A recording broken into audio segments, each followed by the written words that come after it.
નમસ્કાર વિદ્યાર્થી મિત્રો, અમૃતસરના ક્લાસમાં તમારું સ્વાગત છે। આજે આપણે તત્વોનું વર્ગીકરણ તેમજ ગુણધર્મોમાં આવર્તિતામાં સંયોજકતા તેમજ ઓક્સિડેશન અવસ્થાની આવર્તિતા વિશેનો ખ્યાલ મેળવીશું બેટા। આજનો આપણો ટોપિક છે એક તો સંયોજકતા, જેને આપણે વેલેન્સ કહીશું, બેલેન્સ, તેમજ ઓક્સિડેશન અવસ્થા, ઓક્સિડેશન અવસ્થા, આ બંને ટોપિકો વિશેનો ખ્યાલ મેળવીશું। પહેલું બેટા, સંયોજકતા એટલે શું? તો સંયોજકતા છે ને એ સમજવી હોય ને તો કોઈ પણ તત્વની સૌપ્રથમ મિત્રો ઇલેક્ટ્રોન રચના આપણને ખ્યાલ હોવો જોઈએ। ઇલેક્ટ્રોન રચના નો ખ્યાલ હોય તો એને આધારે આપણે સંયોજકતા વિશેનો ખ્યાલ મેળવી શકીએ છીએ। એક ઉદાહરણ આપો કે સંયોજકતા શું છે, તો બરાબર સમજીશું મિત્રો કે તત્વની સંયોજકતા એ તેની બાહ્યતમ કક્ષામાં તત્વની સંયોજકતા એ તે તત્વની સંયોજકતા કક્ષા કહેવાય, અથવા આપણે બોલીએ છીએ બાહ્યતમ કક્ષાની જે ઇલેક્ટ્રોન રચના મળે ને એના જેટલી હોય, અથવા બાહ્યતમ કક્ષામાં રહેલા ઇલેક્ટ્રોનની સંખ્યા, ઇલેક્ટ્રોનની સંખ્યા ને આધારે નક્કી થાય। અથવા એક ઉદાહરણ લો પહેલા, દાખલા તરીકે સોડિયમ છે આપણી પાસે મિત્રો, Z બરાબર 11 છે, 1s2 2s2 મિત્રો, 2p6 અને 3s1 છે। આપણે જાણીએ છીએ કે બાહ્યતમ કક્ષા 3s છે, તો એની બાહ્યતમ કક્ષામાં જે ઇલેક્ટ્રોનની સંખ્યા છે 1 એ તેની સંયોજકતા બની। આ ઉપરાંત કોઈ પણ તત્વ હોય એની જે ઇલેક્ટ્રોન રચના છે ને એમાં જે રહેલા ઇલેક્ટ્રોનની સંખ્યાને તત્વની બાહ્યતમ કક્ષાની, ચલો લખી દઉં મિત્રો, બાહ્યતમ કક્ષાની ઇલેક્ટ્રોન રચના લખવાની અને પછી એમાં કેટલા ઇલેક્ટ્રોન છે એની સંખ્યા ગણવાની, ઇલેક્ટ્રોનની સંખ્યા, અને તેને 8 માંથી બાદ કરતા સંયોજકતા મળે મિત્રો। દાખલા તરીકે ઉદાહરણ આપીને મિત્રો સમજાવો। દાખલા તરીકે આપણી પાસે ફ્લોરિન છે, ફ્લોરિન, ચલો ફ્લોરિનનો નંબર બેટા આપણે જાણીએ છીએ Z = 9, તો 1s2 2s2 4 થયા અને 2p5 હોય। બાહ્યતમ કક્ષા n બરાબર 2 વાળી, એટલે કુલ ઇલેક્ટ્રોન થયા, સંયોજકતા ઇલેક્ટ્રોનની સંખ્યા થઈ આપણી 7। સમજો બરાબર। તો મેં શું કીધું કે તેને 8 માંથી બાદ કરતા, તો 8 - 7 એટલે એની બી સંયોજકતા તો બની 1। બોલો ક્લિયર? તો બંનેની, સોડિયમની પણ સંયોજકતા 1 છે, ફ્લોરિનની પણ 1 છે। આ ખ્યાલ હતો સંયોજકતાનો। હવે નંબર 2, ઓક્સિડેશન અવસ્થા। હમણાં મિત્રો સંયોજકતાના સ્થાને ઓક્સિડેશન અવસ્થાનો જ દરેક ચેપ્ટરમાં આપણે ઉપયોગ કરીશું. તમે રેડોક્સ ચેપ્ટર ભણશો એટલે સર પહેલા તમને ઓક્સિડેશન અવસ્થાની ગણતરી શીખવાડશે રેડોક્સ ચેપ્ટરમાં. ઓકે, પણ અહીંયા એક એનો પ્રાઇમરી ખ્યાલ મેળવી લઈએ. તો ઓક્સિડેશન અવસ્થા સમજવા માટે આપણે બે ઉદાહરણ લઈએ છીએ. દાખલા તરીકે ઉદાહરણ દ્વારા સમજીએ. આપણે તમને એક આપ્યું છે OF2 અને બીજું એક ઓક્સિજન પરમાણુ વાળું સંયોજન છે Na2O. ચલો આ બંનેમાં ખ્યાલ મેળવીશું. આમાં વિદ્યુત ઋણતાનો ક્રમ ગણીએ આપણે. વિદ્યુત ઋણતાનો ક્રમ તો આપણે જાણીએ છીએ કે સૌથી ઓછી વિદ્યુત ઋણતા Na ની, પછી O અને F તો સૌથી વધુ વિદ્યુત ઋણ તત્વ છે. હવે F ની ઇલેક્ટ્રોન રચના જોઈએ આપણે. હમણાં ઉપર જોઈ મિત્રો 1s2 2s2 2p5 છે. જ્યારે ઓક્સિજનની ઇલેક્ટ્રોન રચના જોઈએ એની આગળનું છે 1s2 2s2 2p4 છે. હવે એક વસ્તુ સમજો મિત્રો કે ફ્લોરિનની વિદ્યુત ઋણતા ઓક્સિજન કરતા વધારે છે, માટે ફ્લોરિને ઇલેક્ટ્રોન આકર્ષવાની વૃત્તિ ધરાવે. ઇલેક્ટ્રોન આકર્ષવાની વૃત્તિ ધરાવે. આને ઇલેક્ટ્રોનની જરૂર છે એમ. તો આપણે જાણીએ છીએ કે આની બાહ્યતમ કક્ષાની 4 ને 2 6. સમજી લેજો 4 ને 2 6 એટલે આની સંયોજકતા 2 છે ને આની 1 છે. તો આને સંતોષવા માટે કેટલાની જરૂર પડશે? ફ્લોરિન 2 ની. સમજો તો ફ્લોરિનની જ્યારે ઓક્સિડેશન અવસ્થાની વાત કરીએ ને ત્યારે તે એક ઇલેક્ટ્રોન મેળવવાની વૃત્તિ ધરાવે છે એટલે -1 બનશે. જ્યારે ઓક્સિડેશન અવસ્થા ઓક્સિજનની સંયોજકતા 2 છે આની, સમજો, અને ઓક્સિડેશન અવસ્થા કેટલી બનશે? +2 બને છે. ચલો બીજા ઉદાહરણથી સમજીએ. એ જ રીતે Na ની વાત કરીએ. Z બરાબર 11 તો 1s2 2s2 અને 2p6 અને 3s1. પરંતુ અહીંયા ચેન્જ થઈ ગયું બેટા. Na અને O માં O ની વિદ્યુત ઋણતા વધારે છે. આ બંનેની હવે વાત કરીએ છીએ. O ની વિદ્યુત ઋણતા વધારે છે એટલે ઓક્સિજન છે ને એ ઇલેક્ટ્રોન મેળવવાની વૃત્તિ ધરાવશે. હવે તો આને કેટલા ખૂટે છે? 2 અને Na ને કેટલા આપવા પડશે? 1. એવા 2 Na આપી માટે ફરીથી ઓક્સિજનની ઓક્સિડેશન અવસ્થા Na2A માં, આ Na2O માં અને આ OF2 ની ચર્ચા કરી. Na2O માટે ઓક્સિડેશન અવસ્થા કેટલી થશે? હવે 2 મેળવશે તો -2 બનશે અને આની ઓક્સિડેશન અવસ્થા કેટલી બનશે? Na ની +1 બને છે.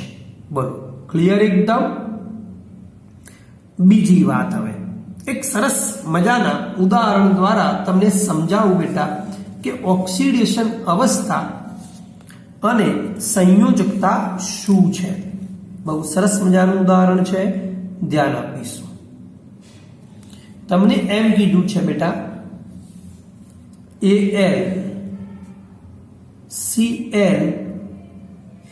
AlClH2O5 અને ઉપર કોમ્પ્લેક્સ આપ્યું છે અને કોમ્પ્લેક્સ કહેવાય 2+. મોસ્ટ IMP પ્રશ્ન છે આપણો, યાદ રાખીશું. માં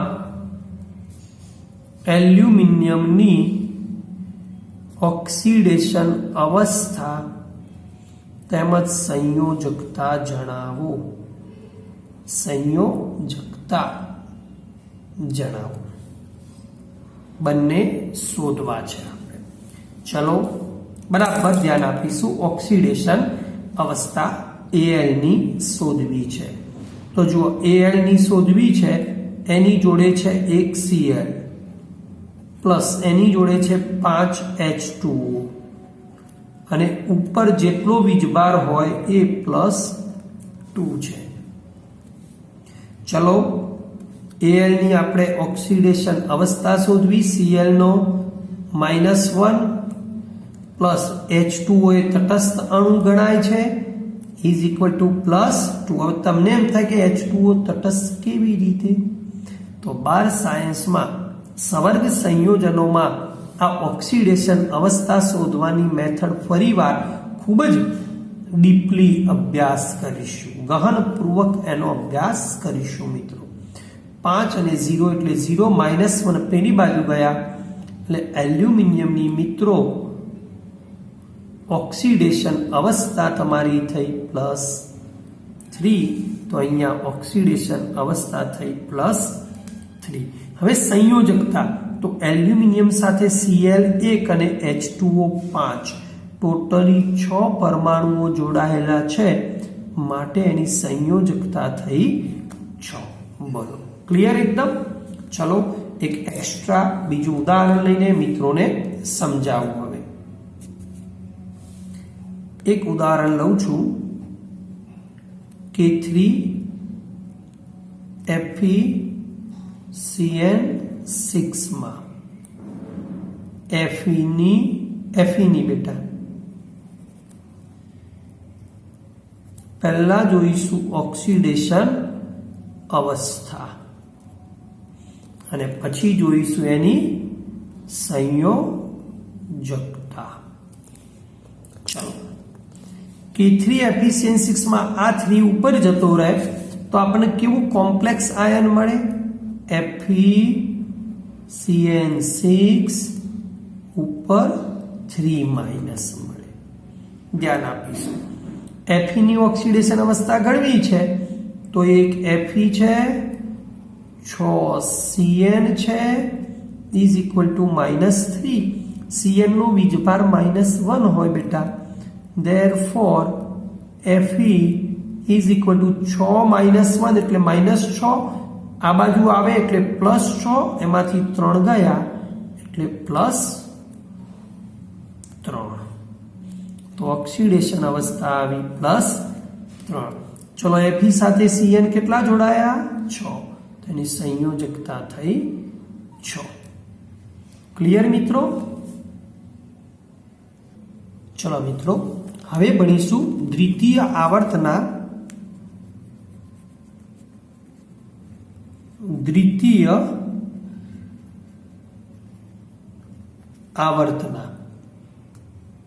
જે પ્રથમ તત્વો છે મિત્રો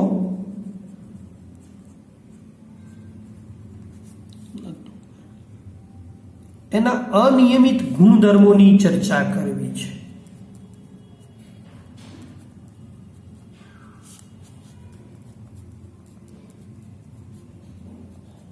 ગુણધર્મોની ચર્ચા.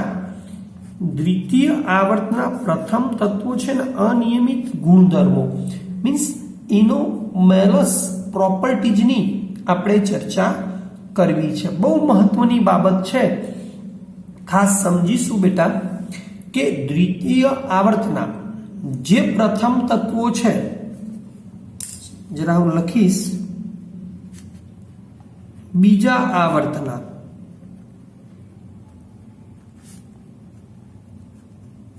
પ્રથમ તત્વો આપણે જાણીએ છીએ.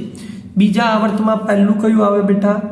લિથિયમ, પછી બેરિડિયમ, પછી પીમાં બોરોન થી શરૂ કરી અને ક્યાં સુધી આવે?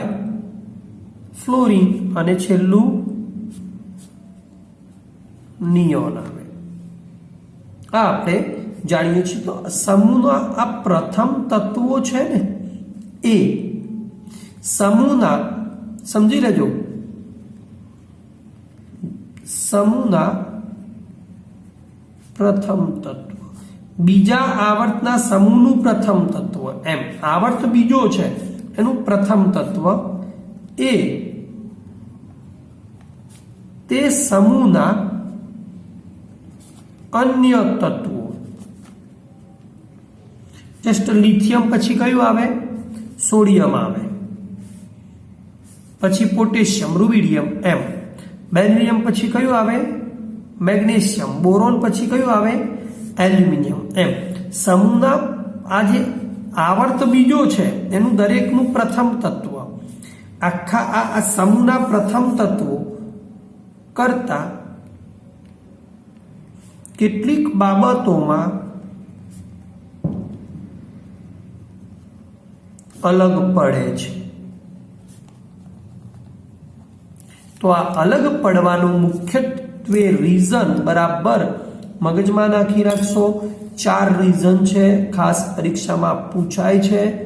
એક, સમૂહના ઉપરના તત્વો હંમેશા પરમાણુય ત્રિજ્યા એટલે કે પરમાણુનું કદ નાનું હોય માટે આ બધાના કદ નાના હોય. એ નંબર 2, પ્રમાણમાં બીજા બધા કરતા ઊંચો વીજભાર ધરાવતા હોય અને સાથે ત્રિજ્યાનો ગુણોત્તર એમનો ઊંચો હોય.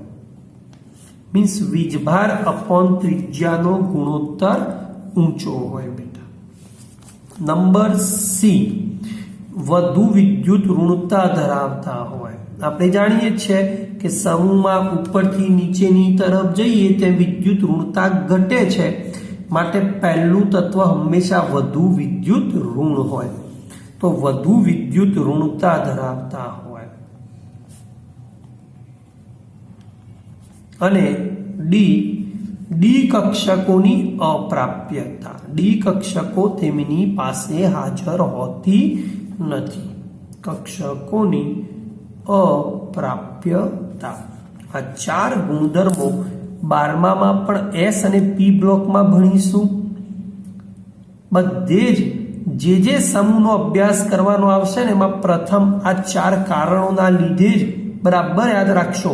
દરેકમાં આના જ ટોપિક આવવાનો છે અને આના આ જ 4 વર્ડ્સ: નાનું કદ, ઊંચો વીજભાર અપોન ત્રિજ્યાનો ગુણોત્તર, વધુ વિદ્યુત ઋણતા અને ડી કક્ષકોની અપ્રાપ્યતાને કારણે દરેક સમૂહનું જે બીજા આવર્તનું પ્રથમ તત્વ હોય તે અલગ પડે છે. બરાબર યાદ રાખી લેશો, 12મા સુધી કામ આવશે.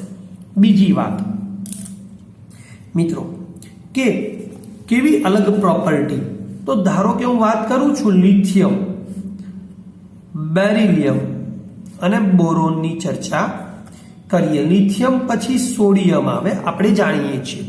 પછી પોટેશિયમ આવે. બેરિલિયમ પછી મેગ્નેશિયમ આવે મિત્રો, આપણે જાણીએ છીએ. મેગ્નેશિયમ પછી કેલ્શિયમ આવે. બોરોન પછી એલ્યુમિનિયમ આવે. પછી ગેલિયમ, આપણે જાણીએ છીએ. સમૂહનું આ પ્રથમ તત્વ છે ને એ સહસંયોજક લાક્ષણિકતા ધરાવે.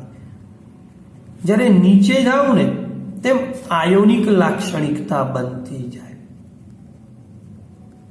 આયોનિક સંયોજનો બનાવે.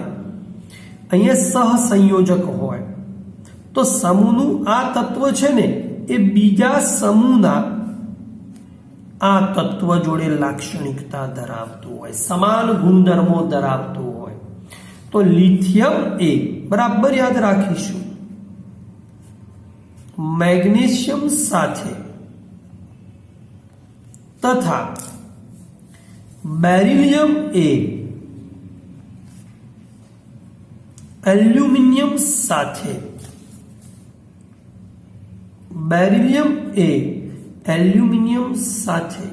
આમ તમે જુઓ છો બેટા, વિકર્ણ જેવો છે, વિકર્ણ સંબંધ ધરાવે છે. આ બંનેનો વિકર્ણ સંબંધ રહેલો હોય છે. લિથિયમનો વિકર્ણ સંબંધ મેગ્નેશિયમ જેવો, બેરિલિયમનો વિકર્ણ સંબંધ એલ્યુમિનિયમ જેવો હોય છે, જેની વધુ વિગતે અભ્યાસ આપણે એસ વિભાગના તત્વોમાં કરીશું મિત્રો.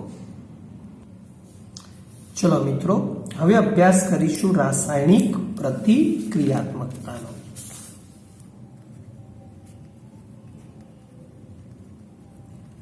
રાસાયણિક પ્રતિક્રિયાત્મકતાનો ખ્યાલ મેળવીશું. એ બહુ સરસ વાત કરીએ છીએ. અહીંયા આપણે જે રાસાયણિક પ્રતિક્રિયાત્મકતાનો અભ્યાસ મેળવવો છે એ માત્ર ઓક્સિજન સાથેની જ પ્રક્રિયા સમજીશું. ઓક્સિજન સાથેની પ્રક્રિયા વિશેનો ખ્યાલ મેળવીશું મિત્રો. બીજી વાત કે આપણે જાણીએ છીએ કે આધુનિક આવર્ત કોષ્ટકમાં આપણે એક ડાબી બાજુ કહેતા, એક જમણી બાજુ કહેતા.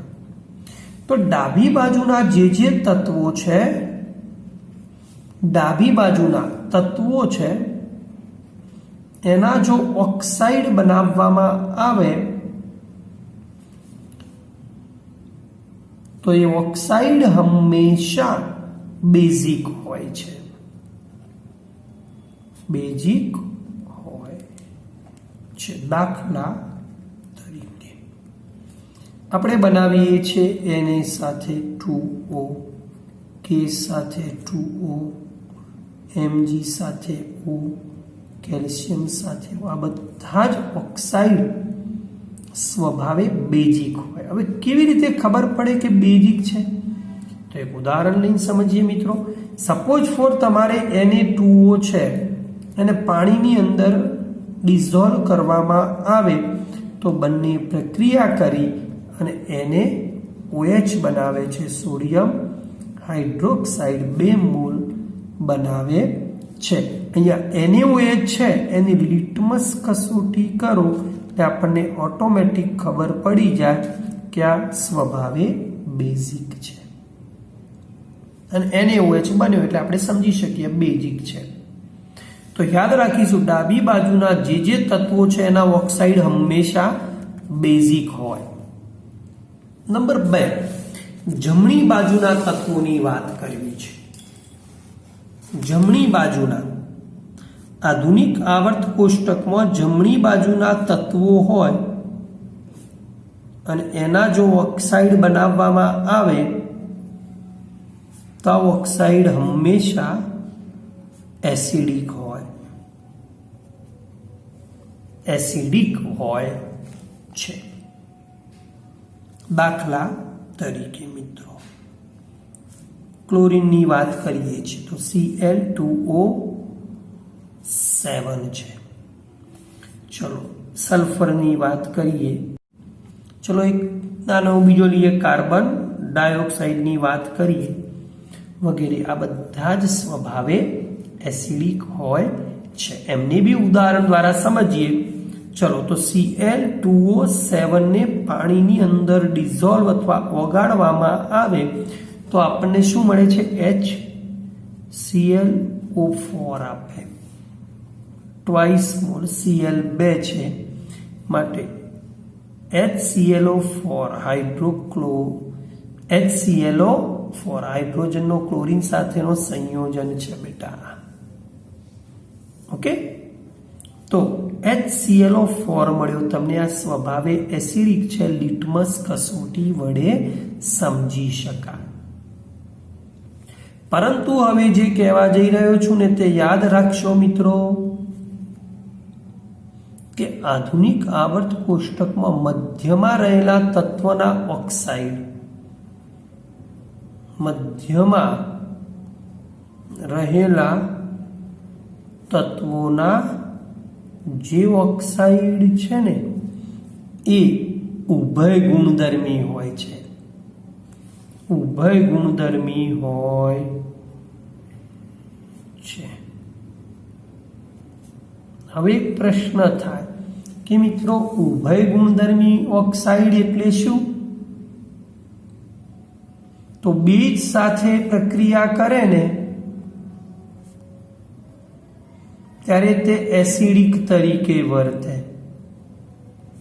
અને એસિડ સાથે પ્રક્રિયા કરે ને ત્યારે તે બેઝિક તરીકે વર્તે. તો એમને શું કહેવાય? ઉભય ગુણધર્મી. દાખલા તરીકે ખૂબ જ મહત્વનો પ્રશ્ન છે. Al2O3 તેમજ AS2O3 યાદ રાખીશું. નીટ જી માટે ખાસ પ્રશ્ન પૂછાય છે ઓબ્જેક્ટિવમાં પણ. Al2O3 એ ઉભય ગુણધર્મી છે તો એ કઈ પ્રક્રિયાને આધારે? તો વધુ વિગતે આપણે આગળ ઉપર પી વિભાગમાં અભ્યાસ કરીશું. સમૂહ 13ના જે રાસાયણિક ગુણધર્મો છે ને એમાં આપણે Al2O3 એ ઉભય ગુણધર્મી છે એની પ્રક્રિયાઓ સહિત સમજીશું. ઓકે મિત્રો. અને છેલ્લો ટોપિક, જેમ ઉભય ગુણધર્મી લીધો એ રીતે તટસ્થ. તો કેટલાક તત્વોના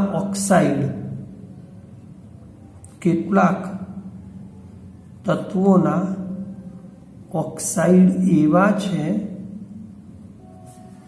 એ તટસ્થ હોય છે, તટસ્થ ઓક્સાઇડ બનાવે છે. પૂછાય તેવો પ્રશ્ન. દાખલા તરીકે 12મામાં પણ આ જ ભણશો. કાર્બન મોનોક્સાઇડ CO છે, NO છે નાઇટ્રોજન ઓક્સાઇડ, અને નાઇટ્રિક ઓક્સાઇડ N2O.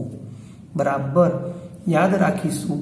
આ 3 ખાસ પૂછાય છે. એક આ અને આ 3 કે નીચેનામાંથી કયો ઓક્સાઇડ તટસ્થ છે અથવા ઉભય ગુણધર્મી છે? તો તટસ્થ એટલે શું? તો તટસ્થ ઓક્સાઇડ હોય ને મિત્રો એ